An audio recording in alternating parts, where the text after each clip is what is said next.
Hello friends, स्वागत है आपका तनिष्का स्टेन यूट्यूब चैनल पर। आज की डिक्टेशन ओपी शुक्ला बुक से 500 शब्दों की ली गई है। अगर वीडियो अच्छी लगे तो लाइक करें, सब्सक्राइब करें और शेयर करना ना भूलें। स्टार्ट करते हैं आज की डिक्टेशन। महोदय, मुझे इस बात की प्रसन्नता है कि राष्ट्रपति जी ने शिक्षा के बारे में अपने भाषण में इस वर्ष विशेष रूप से ध्यान दिया है।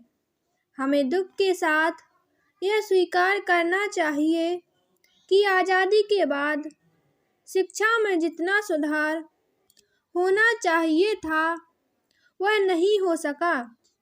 उसके कुछ भी कारण हो, आर्थिक हो या दूसरे, लेकिन यह हमें मानना पड़ेगा कि शिक्षा के क्षेत्र में अभी तक बहुत कुछ काम करना बाकी है। शिक्षा आयोग की रिपोर्ट में जो सिफारिश है उनको तुरंत अमल में लाना चाहिए था, परंतु ऐसा नहीं किया गया। इसके कई कारण हैं।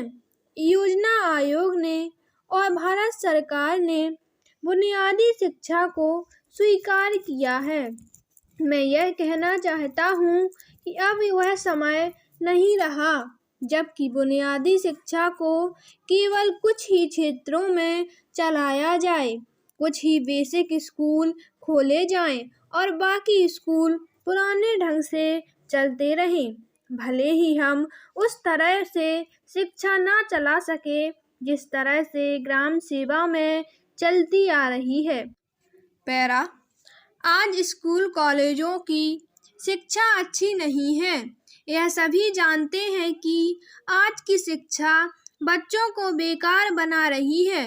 इसलिए मैं तो यह चाहता हूँ कि जो हमारी शिक्षा हो, जो स्कूल कॉलेज हो, उनमें बुनियादी शिक्षा सिद्धांत अवश्य लागू किया जाना चाहिए।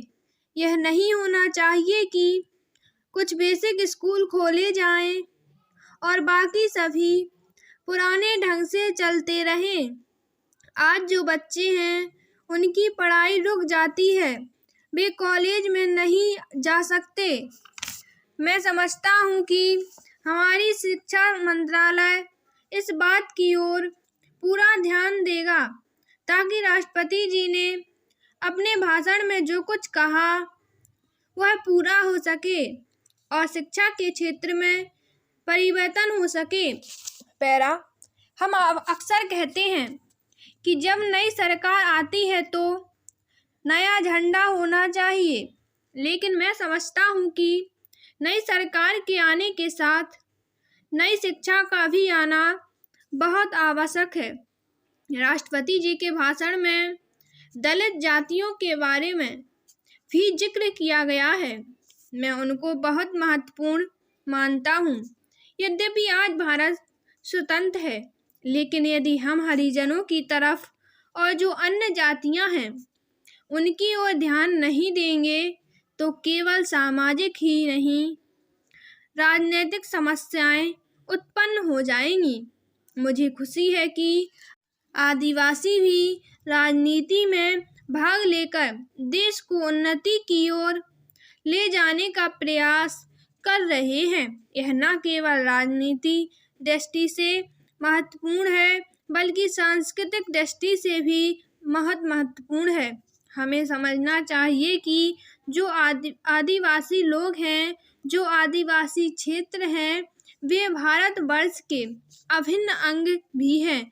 हमें उनको यह भी बताना चाहिए कि सारा देश उनके कल्याण के लिए और उनकी भलाई के लिए प्रयत्नशील रहा है।